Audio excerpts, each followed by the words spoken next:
डुमरी विधानसभा क्षेत्र से झारखंड लोकतांत्रिक क्रांतिकारी मोर्चा से प्रत्याशी जयराम महतो की जीत के बाद बाजार समिति में शनिवार को 4 बजे जीत का प्रमाण पत्र सौंपा गया। डुमरी विधानसभा के निर्वाची पदाधिकारी सह एसडीओ परवेज आलम ने जयराम महतो को जीत का प्रमाण पत्र दिया। वहीं कार्यकर्ताओं ने वज्रगृह के बाहर जीत का जश्न मनाया।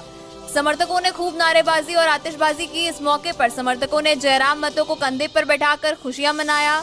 जयराम महतो ने अपने चीर प्रतिद्वंदी दूसरे नंबर पर रही पूर्व मंत्री बेबी देवी को पराजित किया है। वहीं एनडीए से आजसू प्रत्याशी यशोदा देवी तीसरे स्थान पर रहीं। जयराम महतो की जीत के बाद डुमरी विधानसभा में लंबे समय के बाद बड़ा बदलाव हुआ है। 4 बार लगातार बेबी देवी के पति और पूर्व शिक्षा मंत्री स्वर्गीय जगन्नाथ महतो डुमरी से विधायक रह चुके थे। डुमरी विधानसभा क्षेत्र से जयराम महतो की जीत के बाद युवा काफी उत्साहित है। 70 सीटों पर चुनाव लड़े और सिर्फ जो है सो आप चुनाव जीते, क्या कहना है आपका? ये कैमरा उठा रहे हैं। राज्यवासियों का शुक्रिया, आभार। जो भी जनादेश मिला है, जो भी हमें समर्थन मिला है, उसका धन्यवाद करते हैं। तमाम मीडिया हाउस से संबंधित साथियों का शुक्रिया, तमाम सुरक्षाकर्मी जो चुनाव के दौरान तैनात रहे उनका शुक्रिया, तमाम हमारे पार्टी के सभी साथी उनका शुक्रिया। और देखिए, मैं यही कहना चाहूँगा कि आज जयराम महतो की जीत के साथ झारखंड राज्य में हजारों युवाओं को एक रास्ता मिला। वे अपने आंखों में एक सपना सजाएंगे। जयराम महतो एक साधारण मिट्टी से निकल कर आया बेटा, अगर विधानसभा तक जा सकता है तो वे भी जाएंगे। हाँ, ये बात रही कि हम लोगों ने कुछ बात मैं आपको कहना चाहूँगा। मैं 29 साल की उम्र में विधायक बना हूँ। मुझे मेरे विधायक बनने से लाखों लोगों को खुशी है, लेकिन इंटरनली अगर मेरे अंदर कोई विशेष भाव उत्पन्न नहीं हुआ है।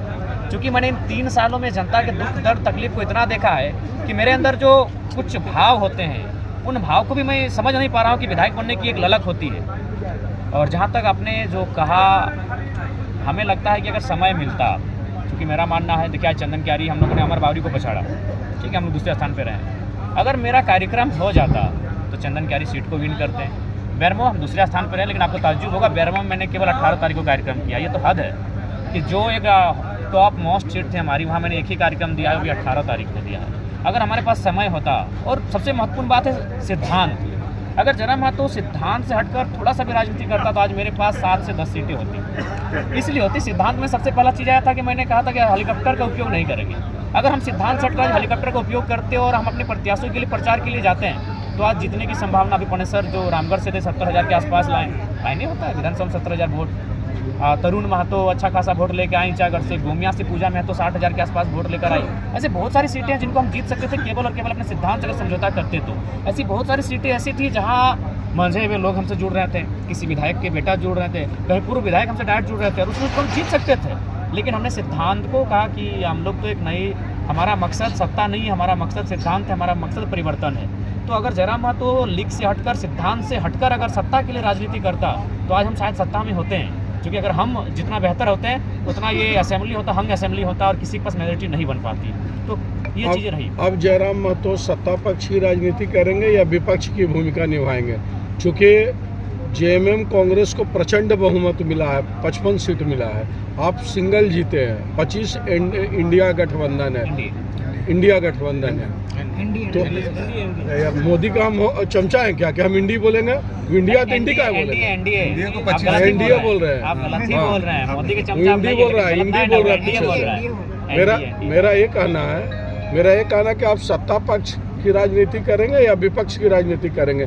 आप अभी जेएमएम को समर्थन देंगे सरकार को या जो है विपक्ष की भूमिका निभाएंगे? देखिए, ये तो उनकी पॉलिसी पे डिपेंड करता है। जेएमएम जो पॉलिसी लेकर आएगी सदन में, अगर वो पॉलिसी राज्य के लिए कल्याणकारी होगी, अगर वो पॉलिसी राज्य के लिए हितकारी होगी तो समर्थन देंगे।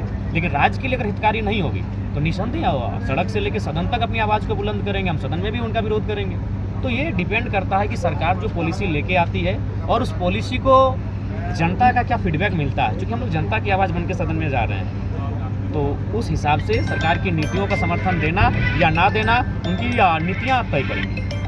गिरिडीह में बहुत खराब प्रदर्शन है, उसके बारे में क्या? बिजली बिल माफी योजना जैसी चला है जयराम जी, गिरिडीह सीट के बारे में क्या? देखिए, इसके लिए हम लोग मंथन करेंगे और कहाँ खामियां रही उन खामियों को हम लोग तराशेंगे और भविष्य में हम लोग मजबूती के साथ, क्योंकि हम लोग फ्यूचर हैं और फ्यूचर मानते चुनाव में आए हैं और आशा करते हैं कि भविष्य जेएलके के साथ झारखंड का बेहतर होगा। अभी आप विपक्ष में बैठने की योजना बना रहे हैं। हाँ, निसंदेह जो जनता का जो जनादेश है तो विपक्षी ओर ही हम लोग जाएंगे।